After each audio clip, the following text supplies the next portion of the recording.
내용부터 보면 일단 관점과 형식을 비교하면서 읽어보자 라는 내용이니까 결국 비문학 글이겠죠? 똑똑에서 본 거랑 비슷한 건데 그 길이가 좀 더 길어졌을 거야.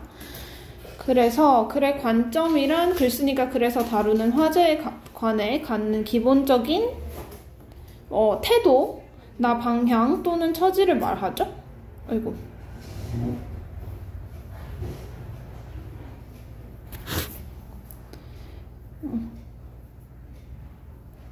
태도일 텐데요. 뭐 긍정적인 관점, 부정적인 관점, 중립적인 관점 같은 게 있을 거야.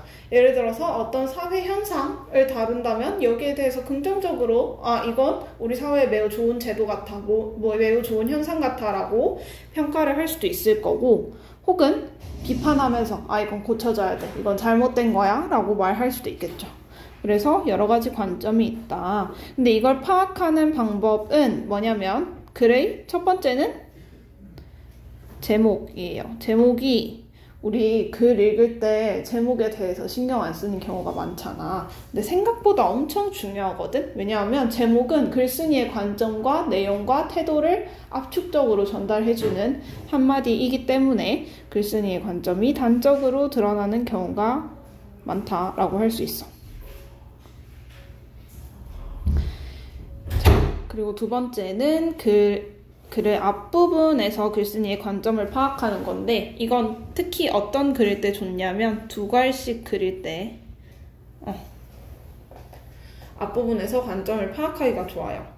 두 갈씩 글이라는 거는 결국 머리 두 자거든요. 두 갈씩 할 때. 그래서 글의 앞머리에 내 주장을 팍 제기해주고 뒤에 이제 서술에서 왜 그런 건지, 어떻게 그런 건지 근거를 대주는 글들을 두 갈씩이라 그래.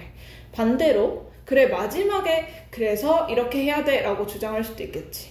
이런 애들은 꼬리 미자를 써서 미괄식이라고 해요.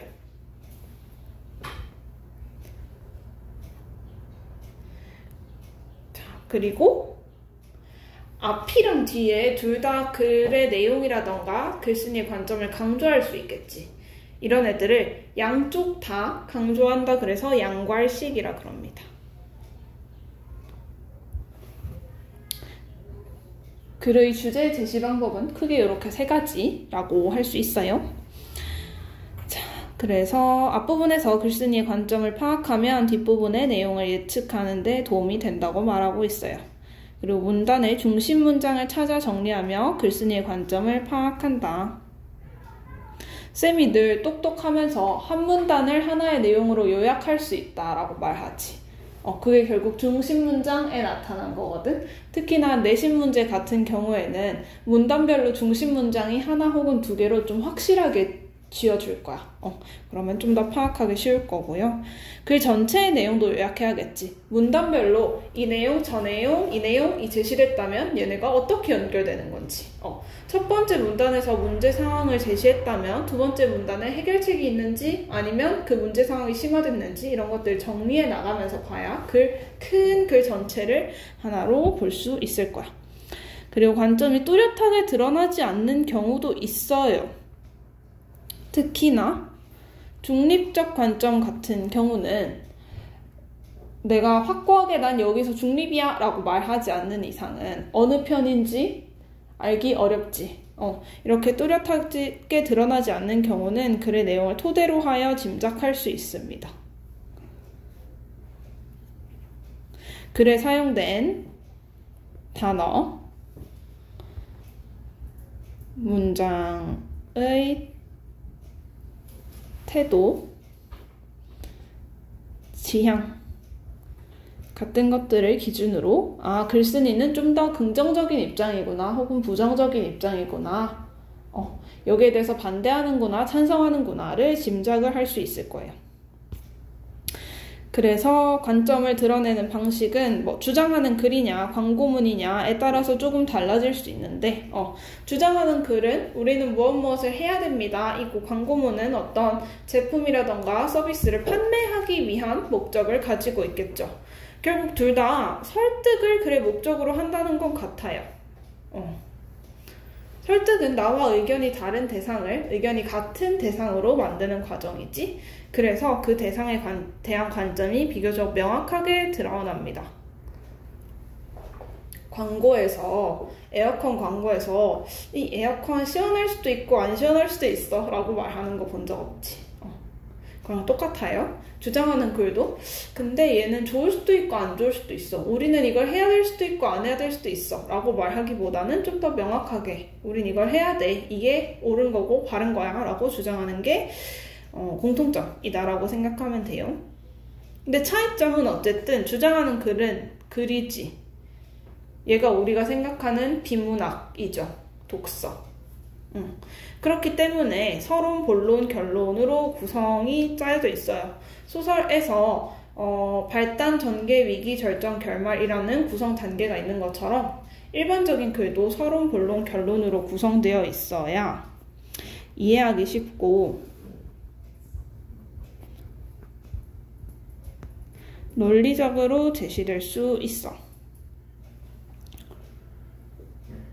그래야 주장이 타당하다 혹은 주장의 근거가 충분하다라고 독자들이 설득될 수 있겠지. 그리고 그 주장을 하기 위해서 늘 뭐가 있어야 되지? 주장을 뒷받침할 만한? 근거가 있어야 돼. 근거를 제시하여 주장을 논리적으로 뒷받침함으로써 관점을 드러내야 합니다. 이 근거라는 건 결국 타당성과 신뢰성이 전제가 되어야겠지.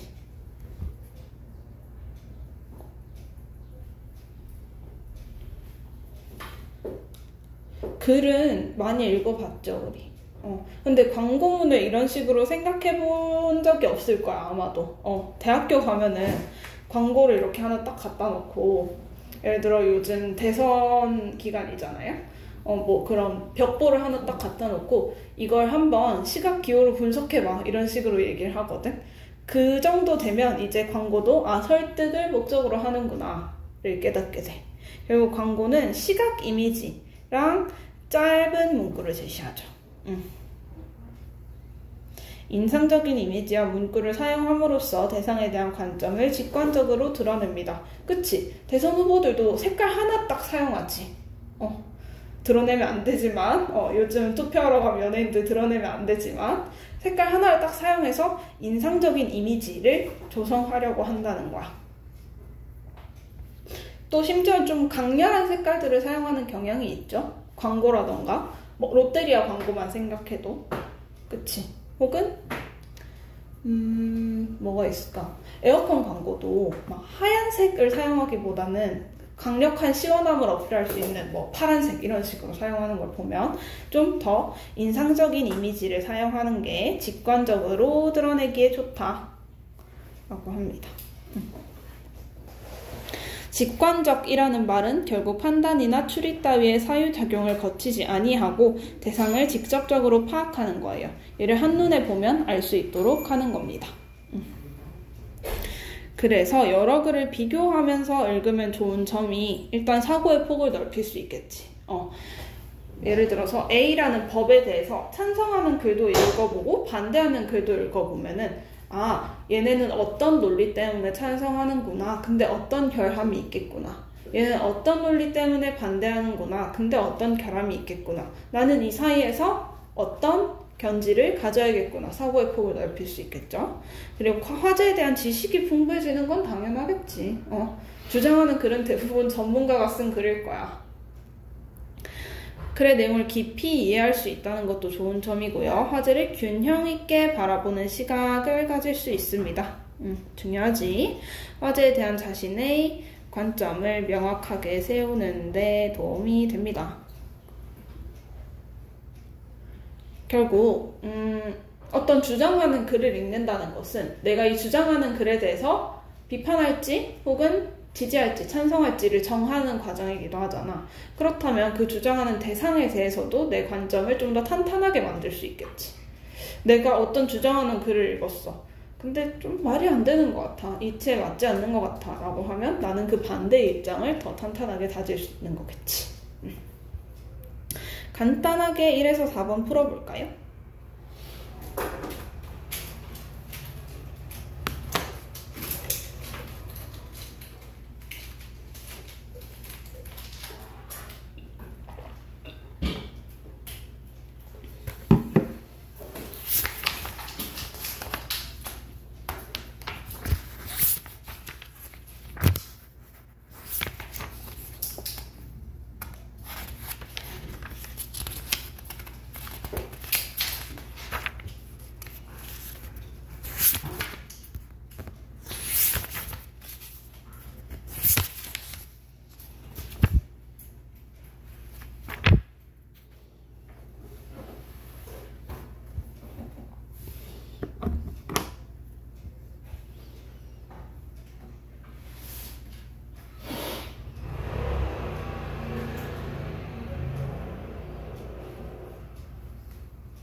오케이.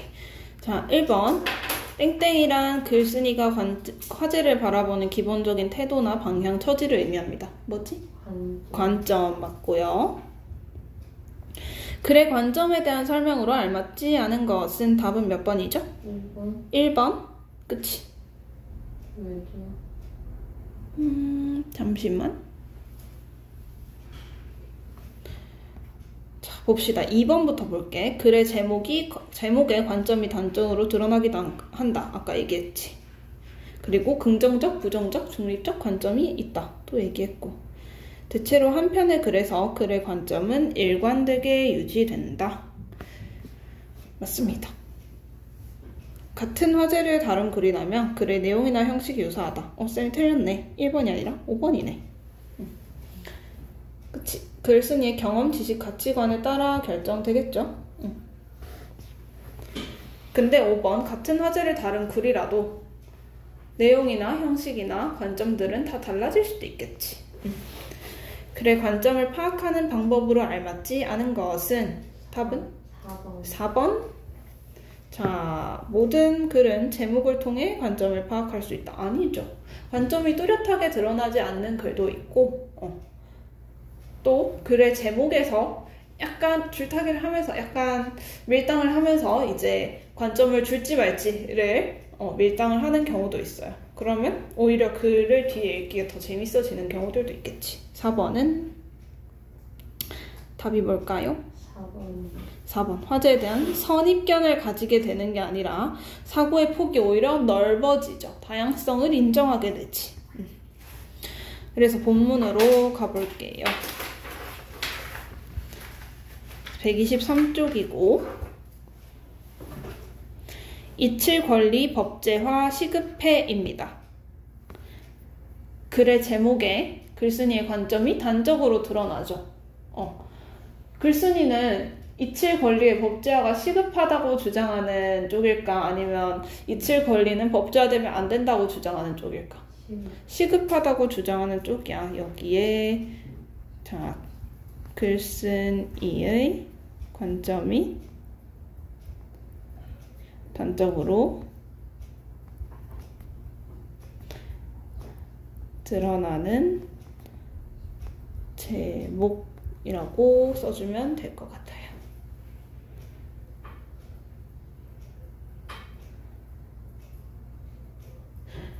자, 그러면 이 글의 소재는 뭘까? 제목에서 알 수 있는. 이칠권리. 이칠권리겠죠. 그리고 그 방법이 법제화겠지. 주장을 실현할 수 있는 방법이. 결국 갈래는 주장하는 글이고요. 법제화라는 사회적인 현안에 대해서 다룬 거니까 시사적이고 또 한편으로는 논리와 근거를 갖춰야 한다는 측면에서 논증적이라고 볼 수 있어요. 주제는 이칠 권리의 법제화가 하루빨리 이루어져야 한다라는 글쓴이의 주장이겠지.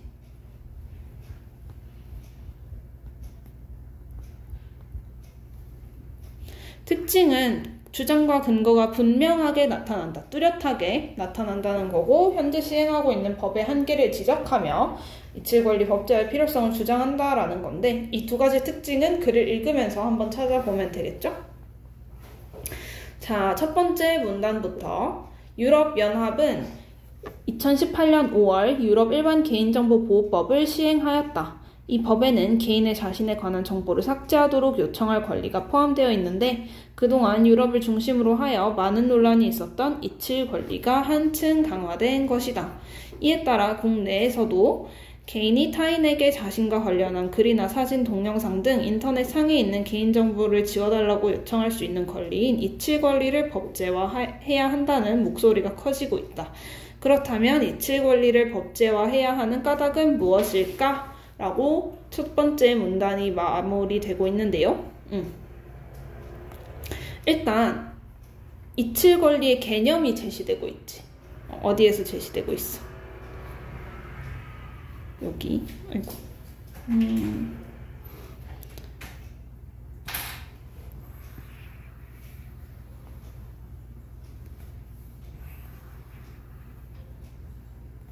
이칠 권리의 개념이 제시되고 있는데 개념이 처음부터 딱 주어지나요? 아니지. 문단 처음부터 주어지기보다는 자, 이칠 권리가 대두되고 강화된 해외 배경이 먼저 제시되고 있고요. 이 해외에서 국내 배경으로 넘어오고 있어요. 얘는 논증적 혹은 설득력을 강화하기 위해서예요.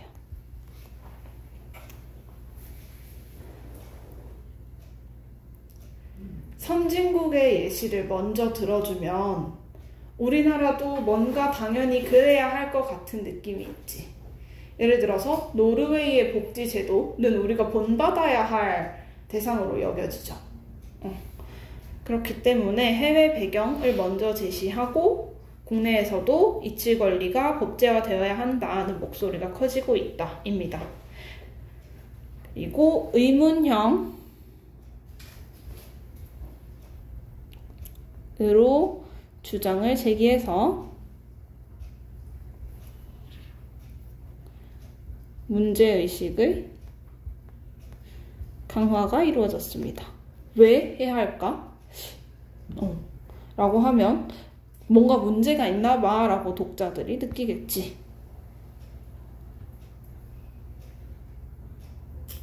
그리고 목소리가 커지고 있다라는 것도 자, 시의성 있는 주제임을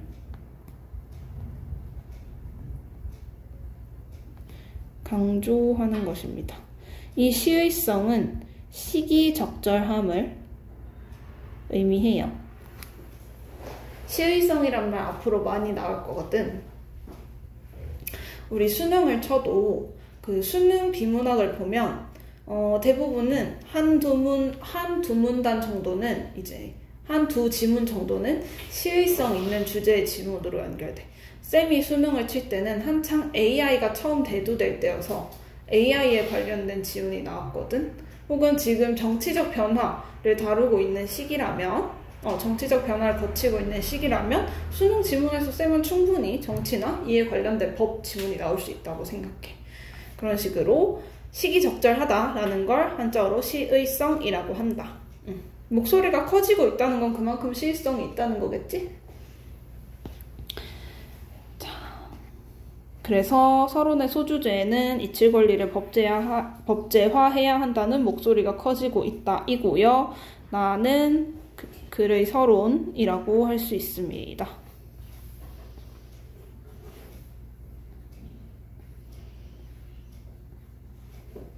이제 본론인데요.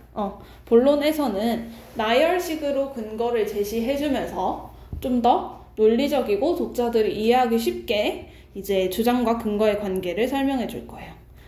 첫째, 인터넷에서 개인에 대한 정보가 다른 사람에게 쉽게 노출되는 환경에 놓여 있기 때문이다. 번호를 매길 수 있겠지? 이런 식으로. 자, 다른 사람에게 쉽게 노출되는 환경에 놓여 있기 때문이다. 중요한 문단들은 조금 형광펜으로 표시를 해 놓을게요. 중심 문장인 경우에는 자, 최근에는 간단한 인터넷 검색만으로도 개인에 관한 정보를 쉽게 얻을 수 있을 정도로 인터넷 공간에 개인에 관한 각종 정보가 넘쳐난다. 진짜야. 쌤은 쌤 이름을 어쩌다가 검색할 일이 있어서 검색을 해봤는데 정말 선생님이 나와서 깜짝 놀랐어. 학교에서 쌤이 막 발표한 것들, 뭔가 학교에 제출한 자료들, 아니면 선생님이 일하면서 이제 뭐 인터뷰한 것들, 이런 것들이 나와서 깜짝 놀랐어. 그런데 개인정보에 허위 사실이 더해져 확대 재생산되는 경우가 발생하기도 하고 악의로 타인의 정보를 알아내 퍼뜨리는 이른바 신상털기가 일어나기도 한다. 문제 상황이죠. 문제 상황이 두 가지가 제시되고 있어.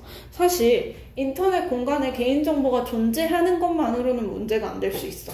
그런데 이게 악용되거나 허위 사실이 더해지거나 혹은 선생님은 학폭을 한 적이 없는데 누가 나한테 앙심을 품고 근데 저 인터넷에 올라온 쟤 학폭했다? 이런 식으로 말하면 안 되겠지.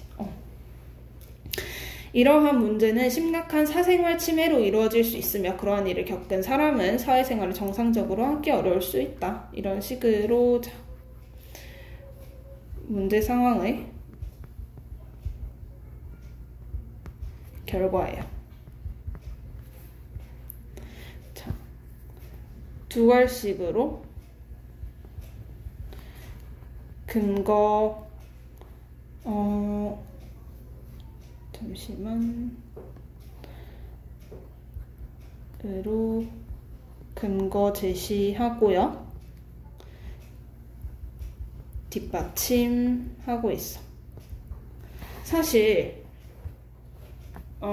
익힌 법제화가 시급하다라는 주장에 대해서 다른 사람에게 쉽게 노출되는 환경에 놓여있기 때문이다는 근거겠지. 근데 이 근거를 뒷받침할 만한 근거가 또 필요한 거겠지.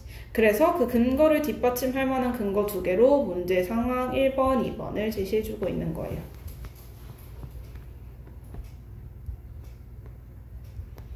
근데 결국 이 문제 상황은 심각한 사생활 침해와 스트레스라는 결과를 유발하기 때문에 안 돼 라고 점점 좁아지면서 앞에 있는 주장을 탄탄하게 해주고 있죠.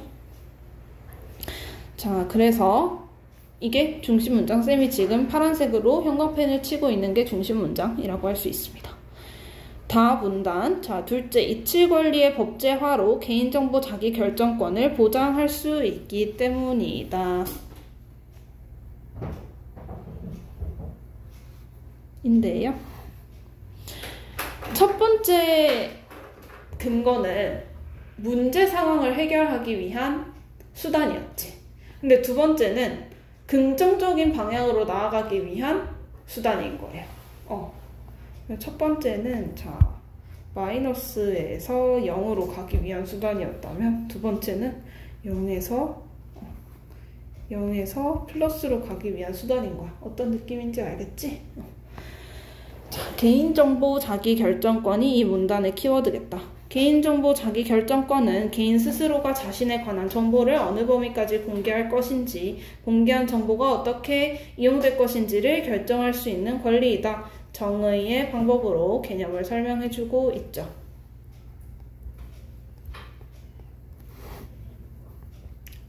나는 내 이름까지는 세상에 공개돼도 돼. 혹은 내 전화번호까지는 공개돼도 돼. 근데 내 정치적 지향성은 공개가 안 되면 좋겠어. 이런 식으로 내가 나의 개인정보를 어디까지 공개할지를 결정할 수 있는 권리입니다. 이 권리는 우리가 기본적으로 보장받아야 하는 권리로 알 권리나 표현의 자유만큼이나 중요하다. 인터넷 이용자는 다른 사람이 자신에 관한 정보를 동의 없이 함부로 수집하여 사용하는 것을 막을 수 있어야 한다. 이칠 권리를 법제화한다면 개인의 인터넷 공간에 존재하는 자신의 정보를 스스로 삭제하거나 또는 삭제를 요청함으로써 개인정보 자기결정권을 행사할 수 있다 입니다. 결국 여기서 주장하는 것은 개인정보 자기결정권의 중요성은 알 권리나 유사하다. 권리, 표현의 자유랑 유사하거나 더 큰데요. 이게 무시되면 안 되겠지.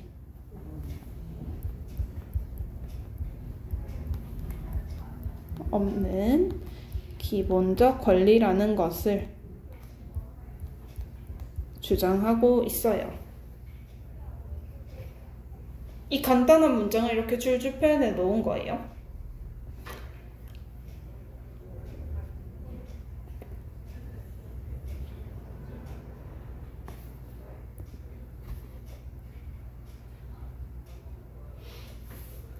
자, 라 문단 셋째, 세 번째 근거지. 우리나라에서 시행하고 있는 법만으로는 이칠 권리를 충분히 보장할 수 없기 때문이다 라고 하는데요. 지금 우리나라의 문제 상황은 이칠 권리가 기본권이라는 것은 인정하고 있지만 현재 시행되는 법으로 이걸 보장할 수 없기 때문이야. 그래서 아까 맨 먼저 글쓴이가 했던 주장이 이칠 권리가 법제화되어야 한다지. 그 주장이 연결되고 있죠. 현재 우리나라에서는 개인정보보호법과 정보통신망법이 있어 사생활 침해나 명예훼손 등 개인의 권리가 침해된 경우에 인터넷 검색 서비스 사업자에게 해당 정보의 삭제를 요청할 수 있는 권리를 보장하고 있다. 자, 개인의 권리가 침해된 경우에입니다. 현행법 문제 지적의 대상이지.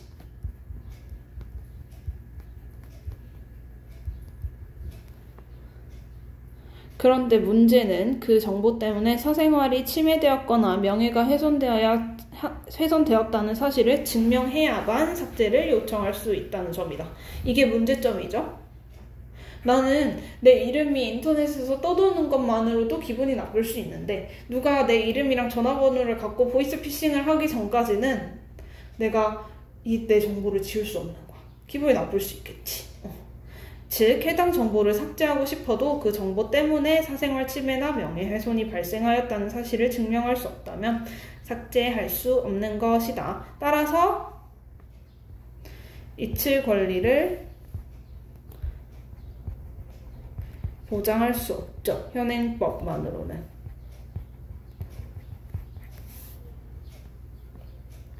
왜 우리나라 법은 무죄 추정의 원칙을 따르고 있잖아요. 피고인이 피의자에서 피고인이 돼서 이제 재판을 받아서 유죄가 확정되기 전까지는 무죄 추정의 원칙이야. 그 사람을 법적으로 비난할 수 없어. 근데 이 원리 때문에 우리가 피해받았다는 사실을 누구에게 피해받았다는 사실을 증명하기 전까지는 보상을 받을 수 없는 거야. 그게 어려운 거겠죠? 그래서 이 문제를 해결하고자 지금 법제화가 이루어져야 한다라고 주장하고 있는 것 같아요.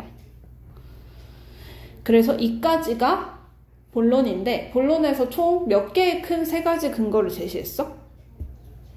3가지를 제시했지. 첫 번째는 인터넷에서 쉽게 노출된다, 내 정보가. 두 번째는 이칠 권리의 법제화로 개인정보의 자기결정권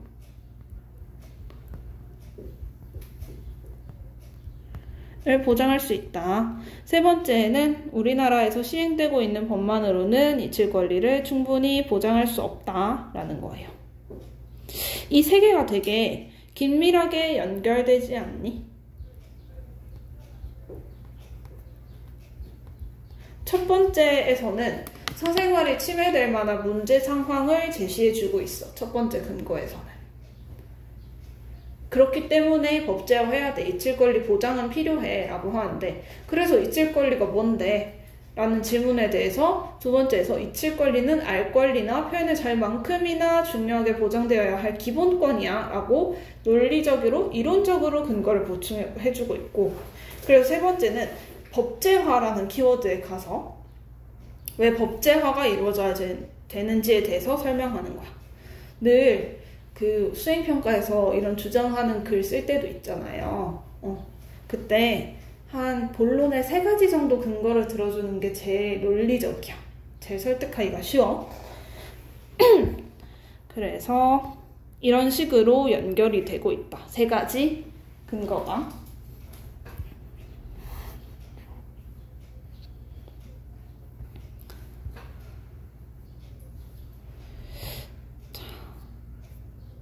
결국 결론으로 넘어가서 당연히 본론 소주제는 이칠 권리를 법제화해야 하는 까닭일 거고요. 결론으로 넘어가서 개인에 관한 정보가 다른 사람에게 노출되기 쉬운 상황에서 현재 시행하고 있는 법만으로 개인정보 자기결정권을 보장하기에는 한계가 있다. 자, 본론의 3가지 근거를 한 문장으로 요약하여 강조하고 있죠. 따라서 이칠 권리를 법제화해 사생활 침해를 막고 개인정보 자기결정권을 보장해야 한다. 이칠 권리의 법제화가 하루빨리 이루어지기를 바란다 라고 하면서 끝내고 있어요. 글쓴이의 주장을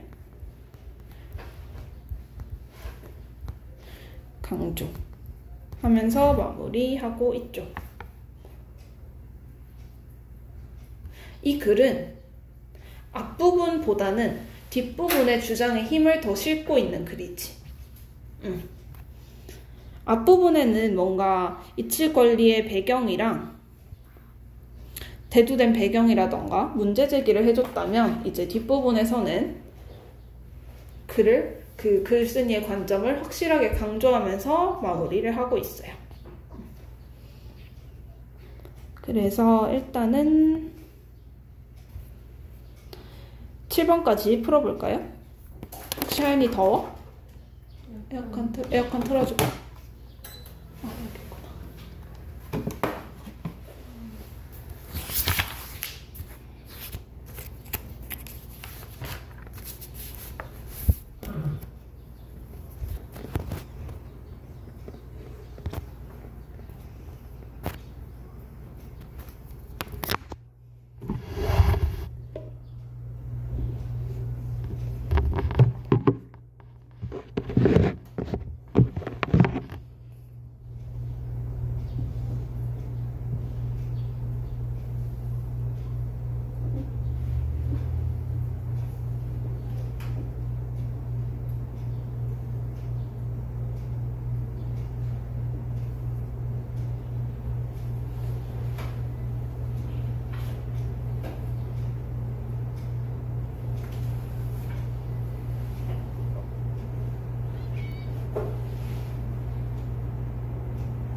다 했어요?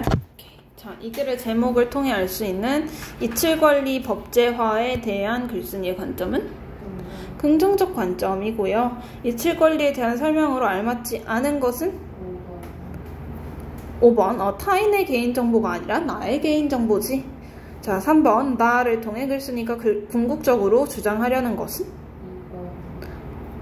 오케이, 자 2번이고요.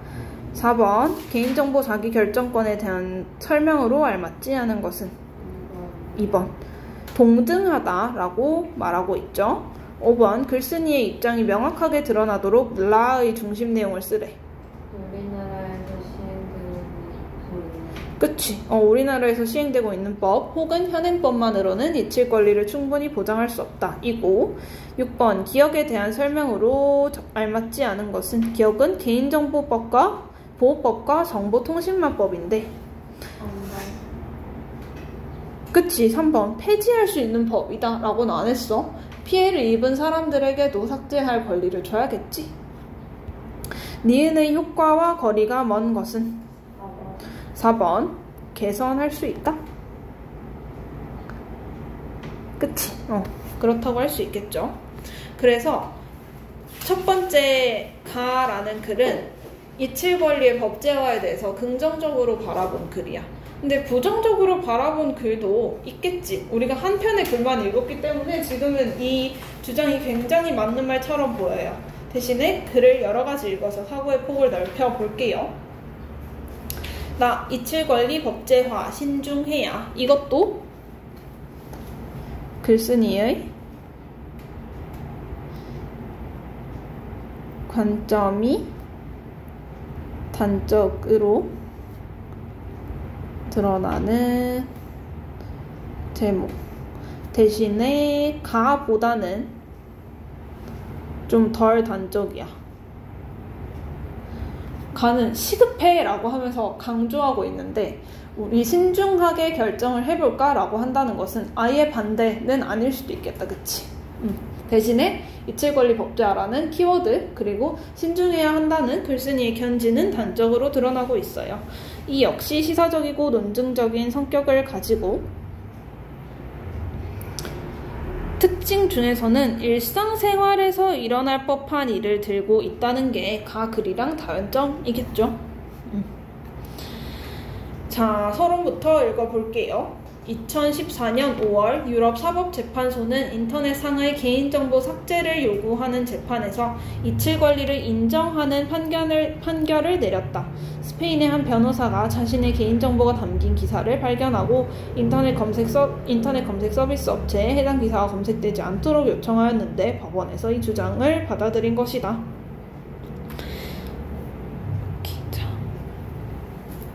구체적인 사례를 제시해주고 있죠.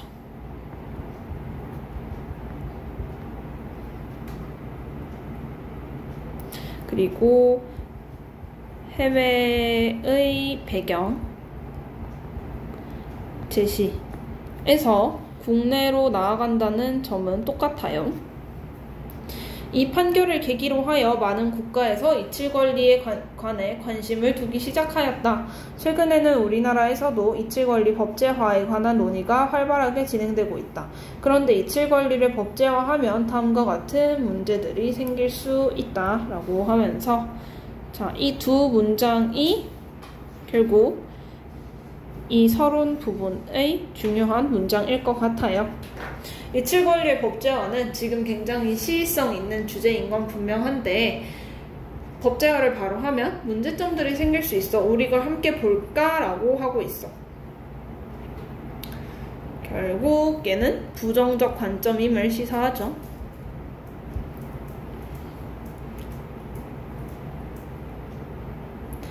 여기서도 똑같이 아마 한 3개 정도의 근거를 제시해주고 결론으로 마무리를 할 거예요. 자, 나 읽어봅시다. 먼저 이칠 권리를 법제화하면 국민의 알 권리가 침해될 수 있다. 모든 국민은 중요한 결정을 내릴 때의 정보를 충분히 이용할 수 있어야 한다. 예를 들어 정치인을 선출하기 위해 후보자의 과거 행적을 인터넷에서 검색해 볼 수 있다. 그런데 어떤 후보자가 이칠 권리를 들어 자신에게 불리한 정보를 삭제하도록 요구해 그 후보자에 대한 정보가 삭제된다면 국민은 후보자에 관한 정보를 충분히 얻기 어려워 그 후보자가 정치인으로 선출되기에 적합한 사람인지 판단하기 어려울 것이다. 아이고.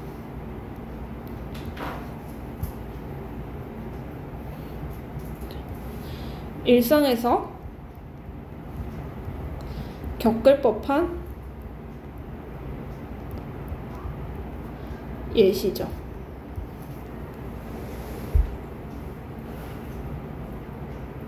쌤은 이제 선거권이 있어서 그런 고민을 되게 많이 했거든. 이 사람은 과거에 어떤 행동을 했지? 어떤 말들을 했지? 이런 걸 잘 살펴봤는데 지금 한 1, 2, 3, 4번, 1, 2, 3, 4, 5번 그 토론에 나오시는 분들 말고 한 7번쯤 되는 대통령 후보가 전과가 17범인 거야. 네? 이름도 기억이 잘 안 나. 한 7번쯤 되는 분이었는데 이게 과거 행적이라면 이 사람이 대통령으로 선출될 자격이 있을까? 없겠지. 없는데 그런 거에 대해서 이칠 권리라고 해서 다 사라졌어. 내가 전과 17범인지 아닌지 알 수 없어 라고 한다면 국민은 모르고 뽑아버릴 수도 있겠지. 실제로 그랬던 예시들도 많아. 예시들도 많기 때문에 그런 것들은 알 권리에 해당하겠죠. 다시 에어컨 꺼주시겠어요? 에어컨 끌까? 콧물이 나죠? 자, 그래서 첫 번째 논리는 그거죠. 알 권리가 침해될 수 있다. 근데 이건 뭔가 공익이랑 관련된 거겠지. 여기에 대해서 반대를 한다라고 하면 근데 정치인이면 몰라도 나는 이칠 권리 있지 않아? 라고 할 수 있겠지. 이런 식으로 비판적으로 읽어보는 것도 중요해요. 두 번째는 표현의 자유가 침해될 수 있다는 거예요.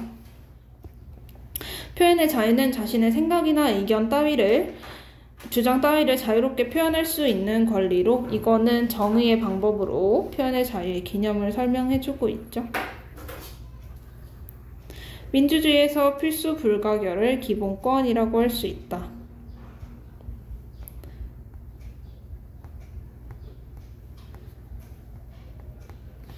아까 알 권리랑 표현의 자유랑 대치되는 개념이 뭐가 나왔어? 반대되는 개념. 개인정보 자기. 그치?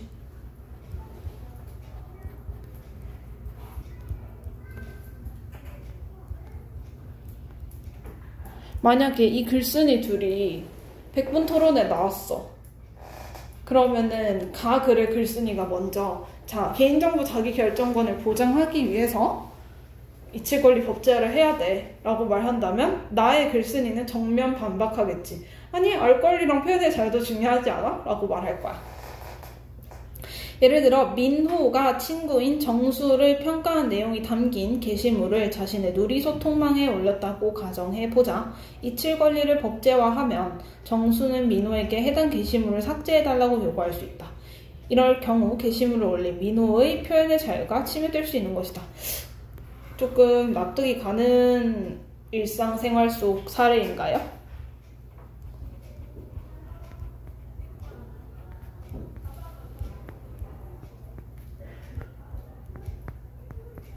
일상에서 일어날 법한 사례지. 왜? 쌤은 이제 초등학교, 중학교 친구들을 많이 가르치면서 이들의 문화에 대해서도 많이 배웠는데, 뭐, 인스타그램에 자기랑 사이가 안 좋아진 친구에 대해서 저격을 할 수도 있잖아. 근데 이걸 이칠권리가 법제화되면 당연히 지워달라고 할 수 있지. 그런 사례를 든 것 같아요. 근데 이 저격글을 올리는 게 표현의 자유라고 지금 글쓴이는 주장하고 있는 거예요. 오케이? 이 주장을 다 진리라고 받아들일 필요는 없어. 비판적으로 읽으면 돼. 여기에 대해서 이제 글의 글쓴이는 근데 타인에게 상처를 입히거나 손실을 입히는 표현은 표현의 자유로 인정될 수 없지 않을까? 라고 말할 수 있겠지. 서로가 서로를 어떻게 비판할지를 생각하면서 글을 읽는 것도 되게 좋은 방법인 것 같아. 우리 대선 토론을 요새 쌤은 잘 챙겨보는데 그런 걸 볼 때도 어떤 포인트에서 비판을 하고 있는 거지를 잘 봐야 이 사람이 논리적인지 아닌지를 알 수 있거든. 그런 걸 생각하면 이런 일상 속 사례를 들어서 제시해주는 것도 도움이 될 수 있다. 자, 마지막 근거예요. 셋째, 이칠 권리를 법제화하면 그 법의 적용 범위가 논란이 될 수 있다. 조금 다른 차원이지, 앞에 두 내용이랑.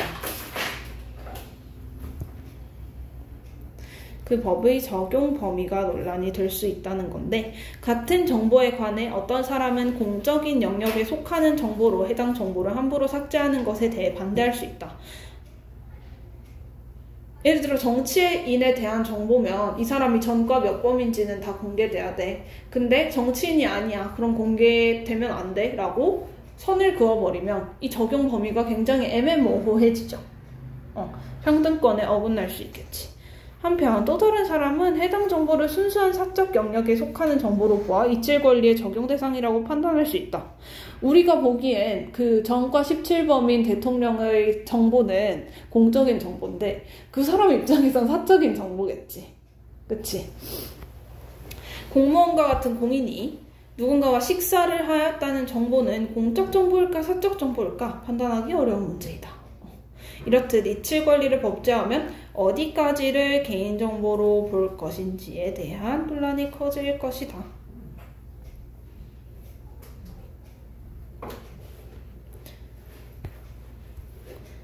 문제 상황의 결과이죠. 사실 법이라는 거 굉장히 명확해야 돼. 우리 법이 가져야 하는 아마 서예 시간에 배울 텐데 기본적 특성 중에 명확성 혹은 명료성이란 특징이 있어요. 이 법으로 누구를 처벌할 수 있고 누구를 처벌할 수 없는지, 어떤 행동을 제재를 가할 수 있고 어떤 행동은 제재하면 안 되는지에 대해서 명확하게 제시해주는 기준이 법인데 이칠 권리를 법제화했을 때는 근데 이건 개인정보인 것 같고 이건 아닌 것 같아 라고 기준이 마련되어 있지 않은 와중에 법제화를 하면 문제가 생길 수밖에 없겠지. 그래서 본론의 소주제는 이칠 권리를 법제화하면 생길 수 있는 문제들이에요. 마찬가지로 세 가지가 제시되고 있고요. 첫 번째는 국민의 알 권리가 침해될 수 있다. 두 번째는 표현의 자유가 침해될 수 있다. 세 번째는 이칠 권리를 법제하면 그 법의 뭐지? 끝이 적용 범위가 논란이 될 수도 있다. 이런 문제 상황의 예를 일상 속 예시로 제시해주고 있다는 게 특징이지.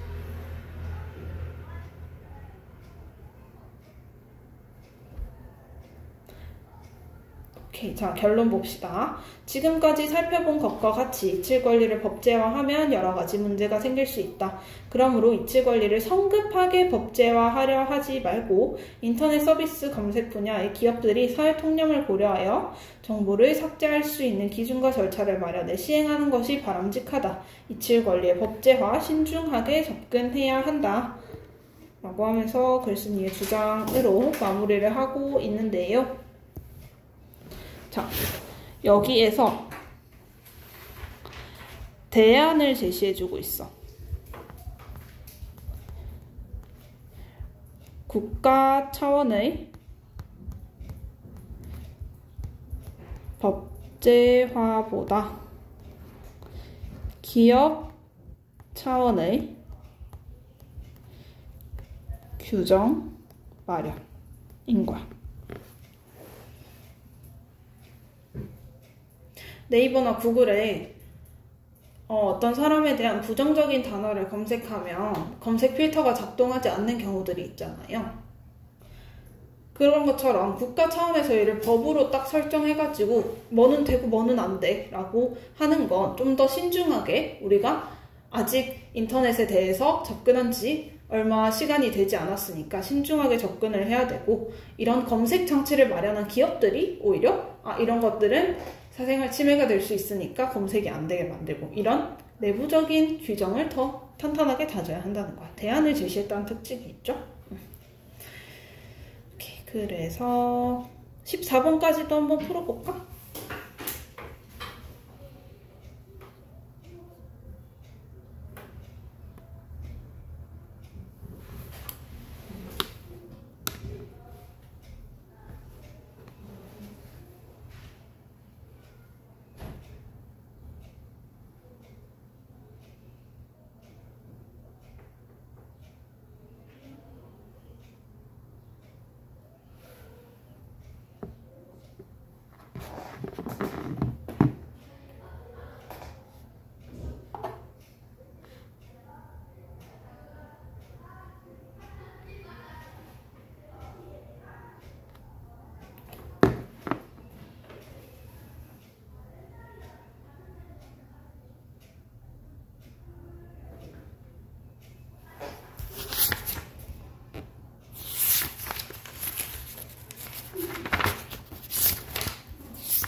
다 했어요? 아직?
봅시다. 자, 기억의 의로 알맞은 것은 무엇이었죠? 2번이야, 맞아. 결국 이 판결이 전 세계적으로 큰 파장을 불러일으켜서 이칠 권리에 대해서 관심을 불러일으켰으니까. 자, 9번. 이칠 권리 법제화에 관한 글쓴이의 관점이 드러난 문장을 한 문장으로 쓰면? 그런데 이칠 권리를 법제화. 맞아. 오케이. 그 마지막 문장이고요. 나라의 내용과 일치하지 않는 것은? 5번이요. 5번.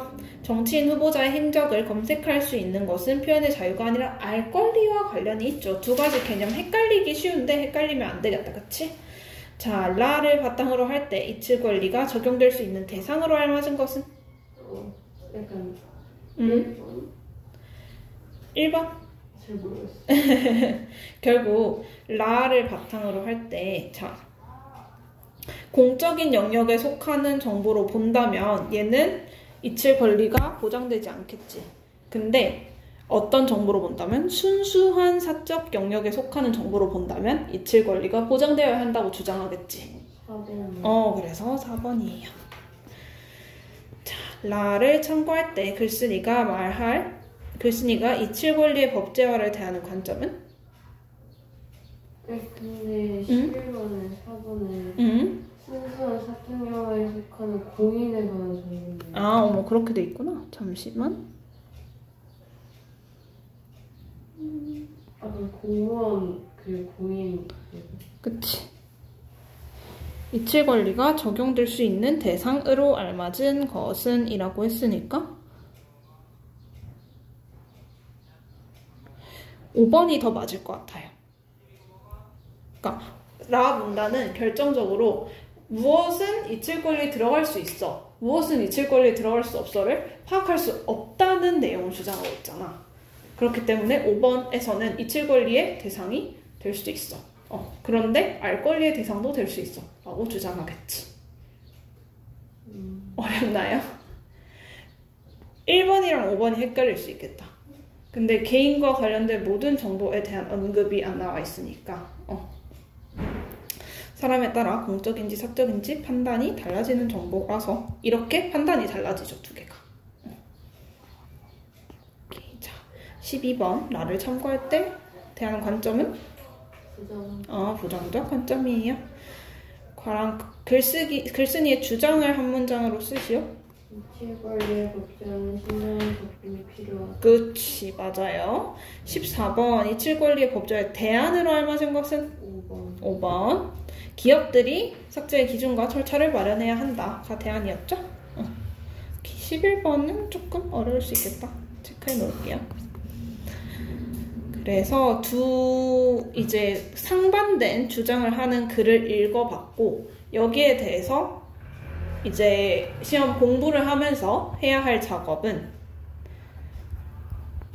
주장 비교, 근거 비교예요. 그러니까 어떤 부분에서 대치되는지 혹은 이 주장을 비판할 수 있는 근거는 무엇인지, 이 근거가 어떤 다른 근거로 다른 근거를 비판할 수 있는지에 대해서 비교를 해야 하고요. 그리고 글의 구성 단계에 따라서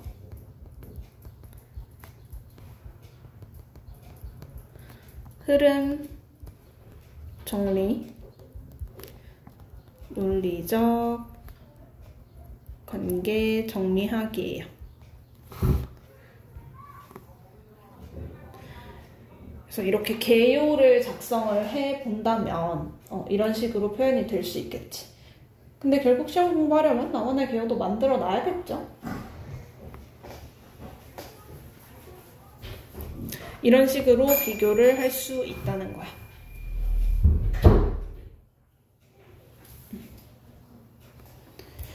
그래서 뒤에 학습 활동으로 넘어가 보면 쌤이 이 글에서 제시될 수 있을 만한 문제들을 몇 개 짚어줄게요. 일단은 첫 번째는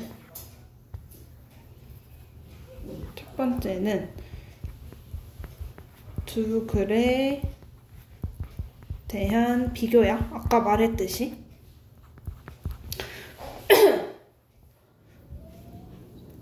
두 번째는 용어를 활용한 문제야. 예를 들면 알 권리와 표현의 자유는 다른 건데 같은 선상에서 논의되다 보니까 헷갈릴 수 있겠지. 그러니까 일치 불일치 문제에서 위 글의 내용과 다른 것은 이런 식으로 제시될 수 있겠지. 세 번째는 주장 근거의 적합성이야.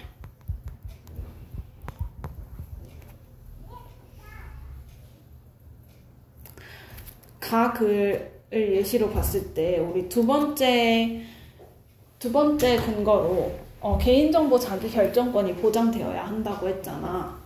근데 개인정보 자기결정권이 보장되어야 하는 이유에서 현행법만으로는 이치 권리를 보장할 수 없기 때문이다 라는 다른 근거를 제시해준다면 이건 주장과 근거의 적합성이 떨어지죠.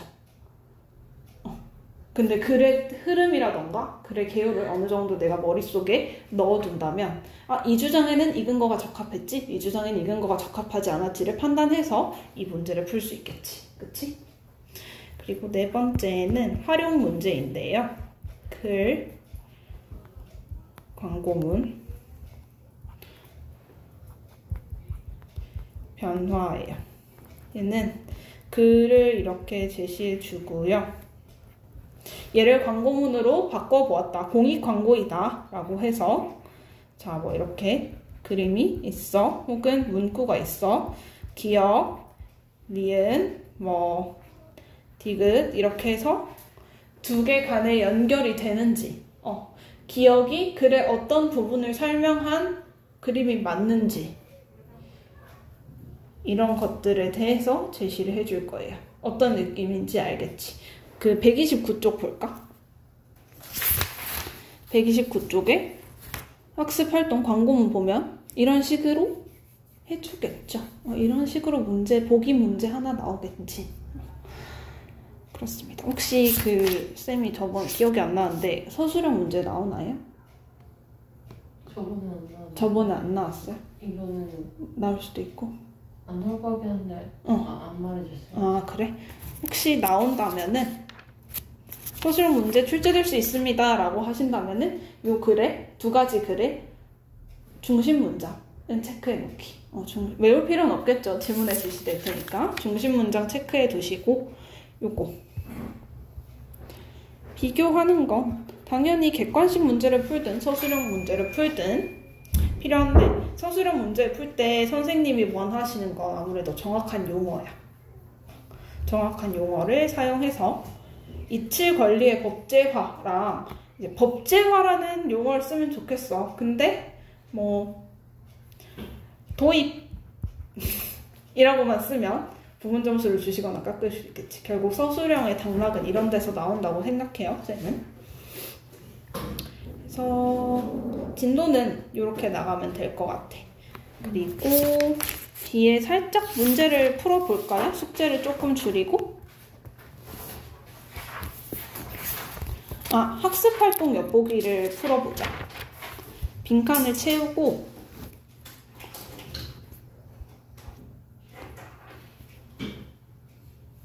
일단 4번까지 빈칸 채워보세요. 그 128쪽 전체.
오케이. 자, 128쪽입니다.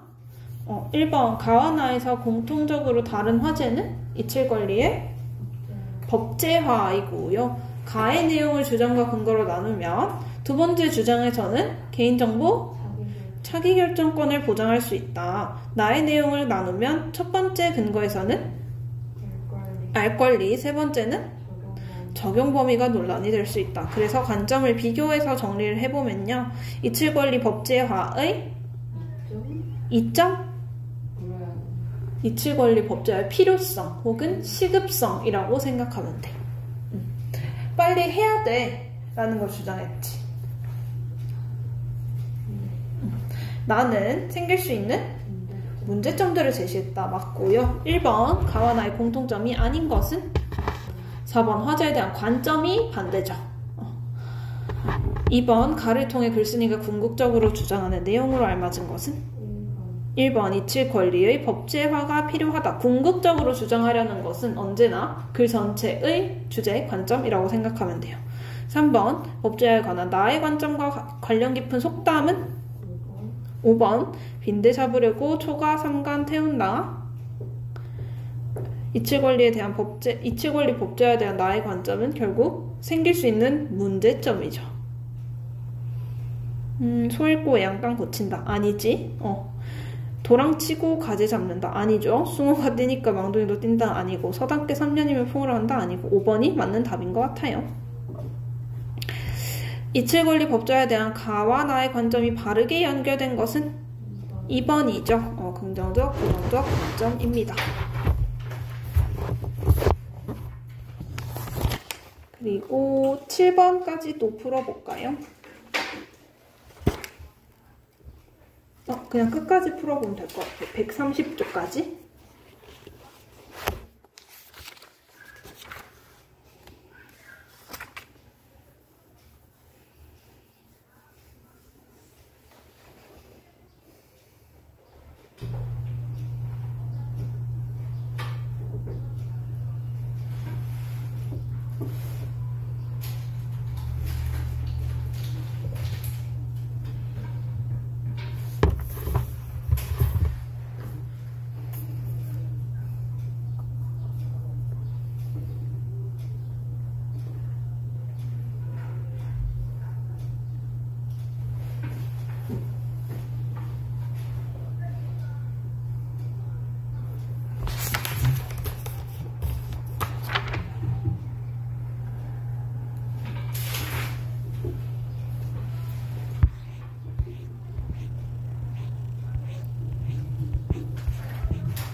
다 했어요?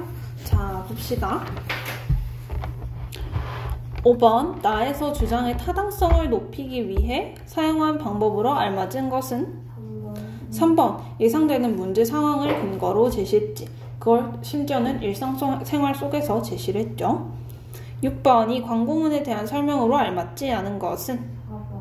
4번, 잊혀져서는 안 될 권리에 대한 주제를 전달하고 있다가 아니라 잊힐 권리에 대한 주제를 전달하고 있죠. 7번, 이 광고문의 제목에서 나아가 의미하는 바를 두 어절로 쓰시오. 그치? 개인정보. 좋은 것 같아. 8번, 이 광고문에서 주제가 단적으로 드러난 부분을 찾아 쓰시오. 맞아요. 나를 지워주세요. 이고요. 자, 나를 지워주세요. 광고문에서 빈칸 채우면 지우고 싶은 과거가 있는 사람들의 사례를 짧은 문구로 제시했습니다. 이 광고문의 형식적 특성으로 알맞지 않은 것은? 5번, 문제사항을 제시하고 주장을 뒷받침하는 근거를 논리적으로 제시한 게 아니라 한눈에 시각적으로 제시했죠. 자, 예시답안에서 글쓴이의 주장이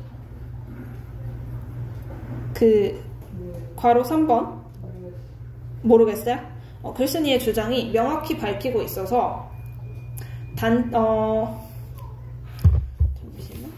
가와 광고문의 형식적 특성이 각 글에서 말하고자 하는 바를 전달하는데 어떤 효과가 있는지잖아요. 결국 가 글의 특징은 글쓴이의 주장이 명확하게 뚜렷하게 느껴진다 예요. 네. 인상 깊게? 아래 거? 어디? 인상 깊게 전달한다. 인상 깊게도 맞고 또 직관적으로 라는 표현을 써도 되겠지. 하나 더 추가해주자. 인상 깊게도 맞는 표현이에요. 오케이. 자, 10번, 가와 이 광고문의 공통점으로 보기 어려운 것은? 1번, 글의 구성 방식이 같다가 틀렸죠. 가와 비교할 때 이 광고문의 전달 효과로 알맞은 것은? 5번, 독자의 호기심을 자극하고 주장을 인상 깊게 전달할 수 있다 입니다. 그래서 학습 활동에서 가에 대한 광고문을 줬잖아. 그래서 실제 시험에서는 그냥 선생님이 만드셔서 나랑 광고문을 연결하는 광고문도 하나 주실 수 있을 것 같아. 그러면 처음 보는 광고문이니까 애들이 다 가랑 똑같네 하고 접근했다가 다 틀리겠지. 그렇게 생각하고 오늘 수업은 여기까지 하고요. 숙제는 어디까지냐면은 일단 체크는 132쪽까지 소단원 종합 문제 푸시고, 그리고 평가 문제집은 그 기말고사 파트 있죠. 맞아요. 중등고가 내신 100은 기말고사 파트로 나뉘어져 있어요. 두 개로. 그 기말고사 파트에서 46쪽에서 57쪽까지 하고, 뒤에 72쪽에서